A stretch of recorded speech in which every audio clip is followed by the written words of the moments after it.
பன்னீர்செல்வம் பாஜகவுக்கு ஆதரவாக தான் செயல்பட்டு இருந்தாரு. கடந்த மாதம் தேசிய ஜனநாயக கூட்டணியிலிருந்து ஓபிஎஸ் வெளியே வந்திருக்காரு. இதை எப்படி பாக்குறீங்க?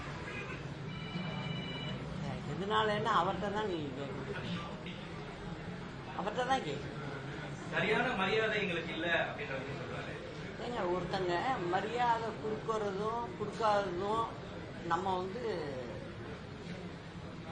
சரியான நேரத்தில் புரிஞ்சுக்கணும். யாரான்றது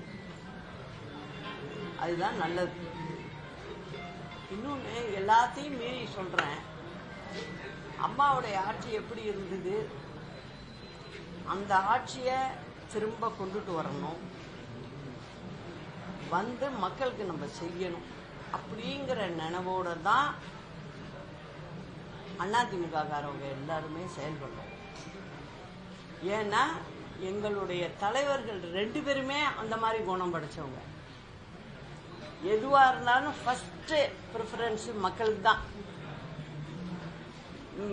மற்றது எல்லாம் அடுத்ததுதான். இப்போ திமுக கவர்மெண்ட்ல பாத்தீங்கன்னா ஒரு கவுன்சிலருக்கு பதில் சொல்ல முடியல அங்க உள்ள ஜனங்க, அந்த அளவுக்கு அராஜகம். அம்மா இருந்தப்ப முடியுமா? முடியாது. அதே போல எம்எல்ஏ பண்ண முடியுமா? அராஜகம் பண்ண முடியுமா? முடியாது. ஆனா இப்ப அப்படி இல்லை, ஃபுல்லா அராஜகம் தான். ஜனங்க பயப்படுது.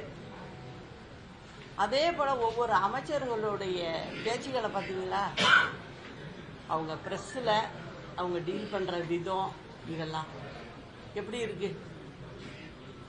அதை கூட கண்டிக்க முடியல ஒரு முதலமைச்சர். இவரெல்லாம் எப்படி அரசாங்கத்தை நடத்த முடியும்?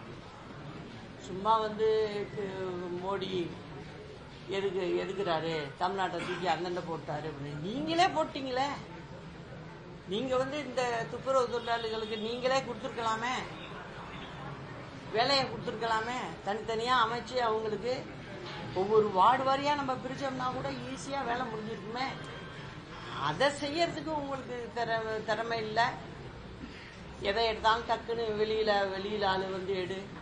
இந்த டாய்லெட் கிளீனிங் பாருங்க, 430 கோடிக்கு கொடுத்துருக்காங்க 8 வருஷத்துக்கு.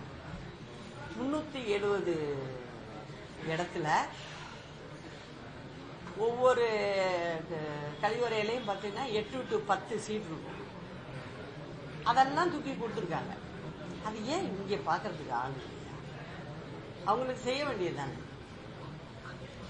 நீங்க அரசாங்கம் கொடுக்குற பணத்தை இங்க கொடுக்கணும். இதுல மட்டுமே மாதத்துக்கு கார்பரேஷனுக்கு 100 கோடி செலவாகுது.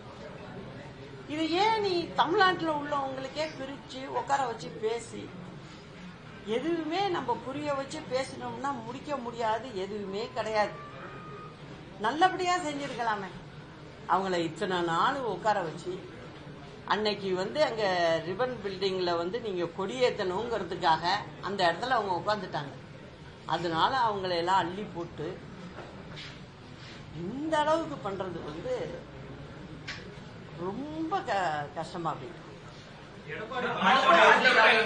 அனுபவம் இருக்கிறவங்களாலதான் அதிமுக தற்போதைய சிக்கலை தீர்க்க முடியும் அப்படிங்கிற மாதிரி மென்ஷன் பண்ணீங்க. உங்களோட அனுபவத்தை அவங்க பயன்படுத்திக்க ரெடியா இருக்காங்கன்னு நினைக்கிறீங்களா? ஏன்னா இப்போ இருக்கிற தலைமை வேற யாருக்கும் இடம் இல்லை அப்படிங்கறத ரிப்பீட்டடா சொல்லிட்டு இருக்காங்க. நீங்க எல்லாமே 2019, 21, 24 தேர்தலை சந்திச்சிட்டாங்க. 26 தேர்தலை சந்திக்கவும் ஆயத்தமாயிட்டு இருக்காங்க. அவங்க அலையன்ஸ் ஃபார்ம் பண்ணிட்டாங்க. சோ நீங்க எப்படி இதுல ப்ளே பண்ண போறீங்க? நான் தான் பண்ணுவேன்னு சொல்றேன். நிச்சயம் பண்ணுவேன். பாருங்க எப்படி இருக்கும். துணை ஜனாதிபதி பதவிக்காக தற்போது என்டிஏ கூட்டணி சார்பாக சிபி ராதாகிருஷ்ணன் போட்டியிடுறாங்க. இதை எப்படி பாக்குறீங்க? நம்ம தமிழ்நாட்டுக்கு ஒரு பெரிய பெருமை தான். ரொம்ப நல்ல மனிதர். 2 முறை மக்களவை தேர்தலில் கலந்துக்கிட்டவர். இது நம்ம தமிழ்நாட்டு மக்களுக்கு இது ஒரு பெரிய சந்தோஷமான விஷயம்.